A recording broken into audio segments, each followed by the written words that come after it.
Hello and good evening. This is the second vlog of my Indian adventure. I've now been here for a week and a half here in India, and I'm now free. I'm out of quarantine, so I'm free to do what I want, be who I want to be, go where I want to go. And yesterday I actually went into Mumbai for the first time. I had a meeting and I had an audition at the office of my agent, so I was able to go in and meet them finally and do the audition for a potential role in a Netflix, for the second season of a Netflix series that's already been out that looks great. But they were very happy with my audition. I was less happy, but I was okay with it. But we'll see how it goes. That's the thing with auditions, you just have to do them over and keep doing them until somebody eventually says, yeah, we like him. So I did that, and then afterwards I went with the older brother into, there's a lot of shouting, they shout a lot. There's not much peace here. And then we went to see some of the main sites here in Mumbai. Went to the Gateway of India. We saw the Taj Mahal Hotel.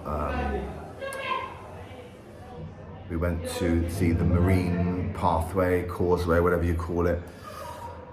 So ticked a few boxes, and then we just did a lot of walking around South Mumbai, basically.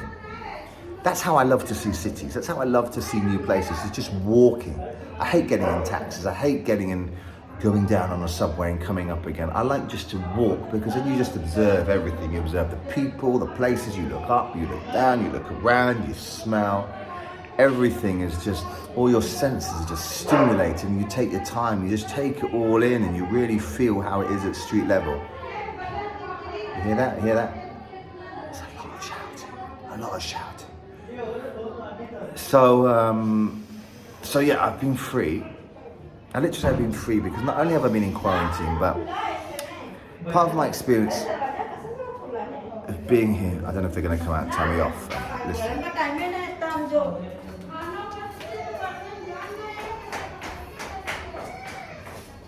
Baby crying as well.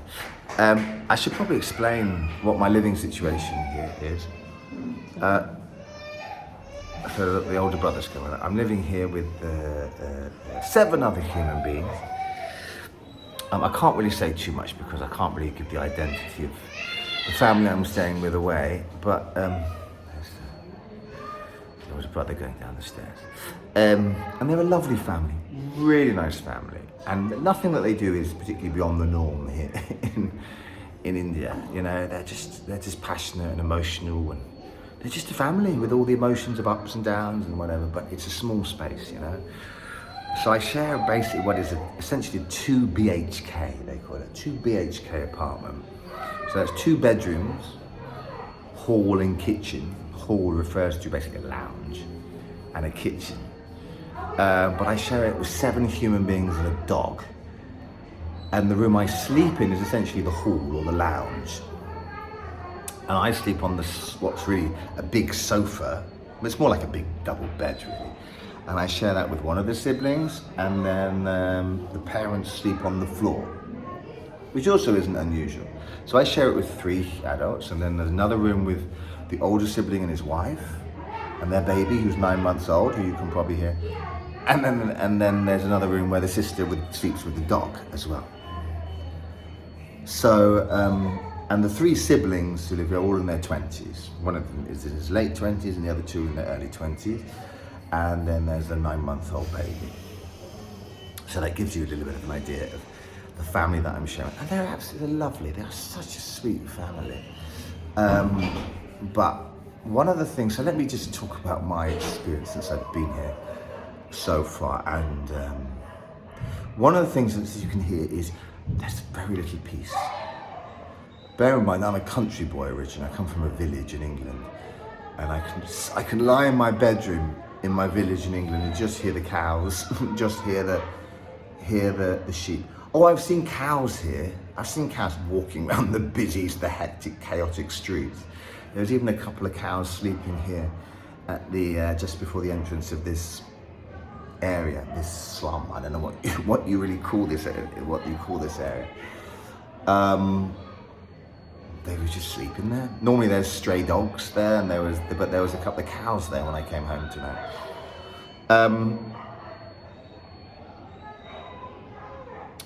So, what was I saying? There's very little peace and quiet, always noise. And at night time, I have to put my earplugs in because there's the fans constantly whirling, or the dog's whining. It's a really badly trained dog. One thing I have to do is train that dog as well. They haven't trained the dog. Or during the day, the father's just watching Bollywood films or playing Bollywood music, which is great. Or the sisters shouting, or the mothers shouting. The men are much quieter here. The men are much more calmer on the whole. It's the women who are loud. Or then there's the horns, or then there's the sounds from outside, or it's just constant, it's just chaotic, it's just, and part of me loves it. And part of me is like, just give me a bit of peace. But I can sleep. There's times where it's a bit less loud, shall we say. It's never peaceful, but it's less loud. And I can sleep, luckily. So I do get sleep. It's not that I don't get sleep, although I do feel tired all the time. And part of the reason I feel tired all the time is because I'm just doing fuck all. I'm resting most of the time. And actually I hate it. I hate the fact I'm doing nothing. I'm so pleased I went into Mumbai yesterday to actually do something and walk around and look around and explore. But for most of the time, well, for the first 7 days I was in quarantine, so I couldn't do anything. It was just sitting on the sofa or having a workout in the room, and then most of the time, sit down, relax. Even if I offered to help do anything, can I help clean? Can I help wash up? No. Can I help get the water, carry the big water bottles that they have to bring in every day? No. You just said, can I help? Can I walk the dog? No. I have been walking the dog now because I've been insisting on it. Because they don't know how to walk the dog, and they don't realize the dog has to be walked twice a day. That's another gripe. So I have walked the dog, but much to their annoyance, they're like, no, there's dangerous people out there, don't walk the dog. I'm like, it's okay. I walked around Palestine and had stones thrown at me by Palestinian kids once. It's fine, don't worry. And luckily now I've been out for a couple of walks. The first time I went out for a walk, eventually the brother came out to find me and bring me back. I was like, I just want to walk. I just want to have my earphones in, my music, I just want time. The next time, I was able just to walk, and nobody came out to look for me. They got the message. They got the 41-year-old man. It's fine, I can walk. Okay, I always get bombarded when I go out. Like when we went to the Gateway of India yesterday, there was probably maybe a dozen people who asked me for a selfie. I don't know who they think I am, what they think I'm doing, or, you know, some people say, you look like a Hollywood celebrity. Yeah, I might look like one. I'm not. In fact, a police officer said that. A police officer shouted over to me. I thought he was going to fine me for not wearing my mask correctly or something. Or he wanted to see my passport, or he wanted to make sure I was allowed to be out of quarantine or something. And he said, you look like a Hollywood celebrity. Are you famous? And I said, well, do you know who I am? And I know. Well, then I can't be famous then, can I? I can't be, then I'm not famous, am I? So, I might look like a Hollywood celebrity, but and these people go, oh, you have a great personality. I'm like, you've just met me. I could be a complete asshole. I often am. But they're just being nice, and there are hardly any white people. I saw a grand total yesterday walking around the touristic areas of Mumbai, including going to the Gateway of India, where I saw a massive total. At Gateway of India, I saw one other white person.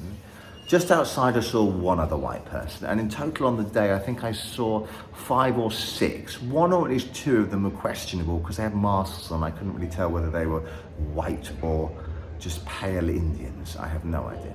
Not that it matters. I don't want to. I have no desire massively to see white people. Somebody I was speaking to said, oh, you should hook up with people in your community and speak to them, and they will help you to find places to live and so on. I'm like, I don't want to. I don't have a community. I don't know what what is my community. Just because somebody has white skin doesn't make them any more of my community than anybody who doesn't have white skin. You know, I trust white people are just no more or less than I trust an Indian. So I'll happily speak to an Indian just as much as I'll speak to, in fact, more so than I speak to a white person. I came here to get away from Europe, not to be surrounded by Europeans. thank you very much. Nothing, that's not I've got anything against individual Europeans, but that's not why I came here. Yeah. The other experience I find is, listen, I think I mentioned it in my previous blog, but the mother seems to think I'm some kind of, like a Tyrannosaurus Rex who has to be fed, like, continually. And it's beginning to frustrate me a little. And she's only doing it out of love and care, and I know Indian mothers are really passionate about the food, and they take it quite personally if you say no to their food. But this is going now. But every time I eat, she already gives me these massive portions, right, of food, right? And then when I'm about to finish, when I think, thank God, I'm almost done, because that portion's big enough. And when I'm almost done eating that portion, she comes over and then just shoves a whole lot more on my plate. I'm like, oh my God. And sometimes when she asks me, I say, no, I said, bas hai, which means it's enough. I said, acha, which means good. She'll look at me like she's offended, like, and I'm like, listen, and I have to explain to the other members, my metabolism is probably slower than the younger members of the family. And it's not about eating massive portions. It's about, for me, I don't eat massive portions. I eat smaller portions, but regularly throughout the day. But she wants me to eat massive portions and even more massive portions, because she thinks that's how I eat. I'm like, no, that's not how I eat. But I can't tell her that right now, because it's sort of a cultural faux pas to turn down food. But sometimes it begins to make me feel like, and in a way, I can't wait to get away from that, which is horrible to say. But what also she doesn't understand is this is also for my job. This is what I do for work. I have to look after the way I look, and that includes what I eat. But they don't really have the education to understand that what you put in your mouth affects the way you eat. And if I can't do the work I'm doing, I can't make money to actually pay for the food that you're trying to force in my mouth. I've paid for the food that you're trying to shove in my mouth. And I'd rather you didn't. I'd rather you save money, you keep the food for another time, either for me or for other members of the family when they want to eat, rather than wasting it on me when I don't need more than you're already giving me. My portions I need to eat is probably the same as the other brothers in the family, maybe a little bit more, but no more than that. So that's frustrating, really frustrating. The other thing is I've not been to a gym for a week and a half, and that is really pissing me off. So I need to get to a gym. Yes, I'm training at home, I have resistance bands, and that's better than nothing, but I really need to get to a gym as soon as possible. Now, luckily, one of the things that we've managed to sort out is an apartment for me. Now, it's not that I wanted to necessarily to move to another apartment. The family would let me stay here forever. And in some ways it's fine. I like staying here, but it's not practical in terms of work and stuff. But also, my agency is trying to sort all my paperwork out for the foreign residency and something office, I don't know, the government of India. And I have to have my name on some kind of agreement, some kind of tenancy agreement or whatever. And this, here, they have a funny arrangement with the landlord here. I don't understand what it is, but they couldn't put my name on here. So I need to get my own, or at least they need an apartment that's under my own name, where at least maybe 1 or 2 members of the family can come and live with me. And we found somewhere today, thank goodness. But I haven't really been involved in finding that again. Again, it's just been the father and the youngest brother have been really arranging that. And they just say to me, just rest and relax. I am tired of resting and relaxing. I'm so tired of doing fuck all. Really, I've just spent, I spent 7 days in quarantine, and now I'm just not doing a whole lot at home. And they're just relax. And even if I offer to help, can I do this? Can I do that? No, we'll do it for you. I want to do stuff. I want to help. I'm so tired of doing fuck all. And I'm beginning to get, my frustration is beginning to come out, and I'm beginning to tell them, and I'm beginning to think that they're just being sweet. But I've come here to help them. I've not come here to be helped. I've come here to help them. And so I need to let them know that, you know? So we found this apartment, and it's nothing, you know, by European standards, it's nothing amazing. But it's on a nice modern, much more modern building. It's nice and clean, and it's much safer, much more family friendly. And I mean, where we're staying now is almost, you know, I would defy anybody to come here and not say it's not a slum. But at least they have a toilet here, which is much more than most places in sort of slum-like environments have. So it's a nice place, and it has what they call an English toilet, a sit-down toilet. You don't have to crouch down and do your squats, which is good for exercising your legs, but not for much else. Not good on your knees. So yeah, I'm pleased that we found this new apartment that at least one, maybe more members of the family can eventually come to live with. I should just explain that really I got in contact originally with one member of the family. He was in a group in the entertainment industry on a well-known television program, and they won it. And I just got in contact with him over a year and a half, maybe 2 years ago, just to congratulate him. And eventually, over time, we sort of built up this friendship and this relationship, and I learned more about their life and understood that actually, despite winning this TV show, their lives really hadn't changed at all. And then I began just to, you know, help with this and that, and buying a bit of food, or helping to buy things that I thought they needed just to help improve their lives just a little bit. Nothing major, you know. The biggest thing was a fridge. I bought them a fridge, and because I thought that was important, so they could have food and they could keep cool, particularly in the hot summers here.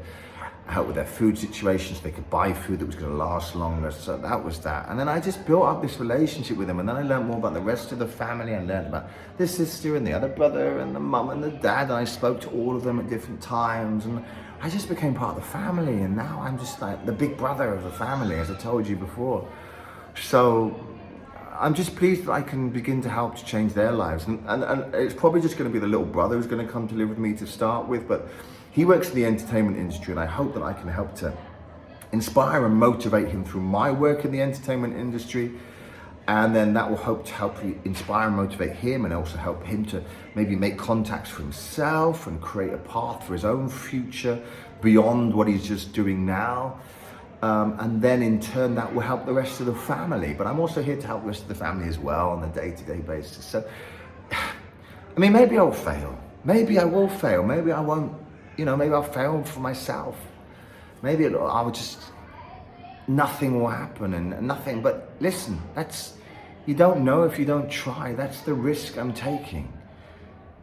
You know, I could have just stayed at home in the UK and done fuck all and just said, I'm just going to live my life and just help you a little bit, sending you this and that and sending you a little bit of money. And for the rest, I'll just keep living my life of relative luxury and everything that I need, and my relatively big house and whatever, and just almost ignore the plight. But I couldn't do that. I couldn't sleep at night knowing what the situation was here, and not realize, thinking that I could do more. And now I'm here and know that I can do more, and I'm gonna bloody well try.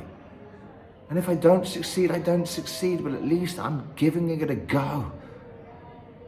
And that's no judgment on anybody else, it's just me. If I didn't do it, couldn't live with myself. By the way, I'm getting ripped apart by mosquitoes here. So all these red marks, that's mosquitoes eating my English blood alive, my European sugar and salt infested blood alive. And this is coming from somebody who's pretty darn healthy. So who knows how it would rip you apart if you were to come here. So anyway, I think that's enough for blog number 2. I hope that's given you some of an insight. You haven't been able to see a whole lot. I'm just sitting on the staircase here in the apartment building that I'm currently living in, listening to the daughter and her very loud voice. She shouts. The mother and the daughter shout. The men, not so much. The men are quite peaceful. The women fucking shout. Power to the women. That's all I can say. Anyway, I'll be back soon to give you more of my first-hand experience of being right here in India, just north of Mumbai, in essentially what is a village very different to my village life as being a country boy from an English village, but they call this a village just outside of the next station along out of this metropolitan Mumbai. Station along and then a rickshaw ride. The rickshaws are fun, man, fun. I'll be back to give you more sometime soon. Stay tuned. And if you've got a catchy name for my little real life Indian vlog experience, then my creative juices still haven't been flowing strong enough, so let me know if you have any thoughts. Ciao for now.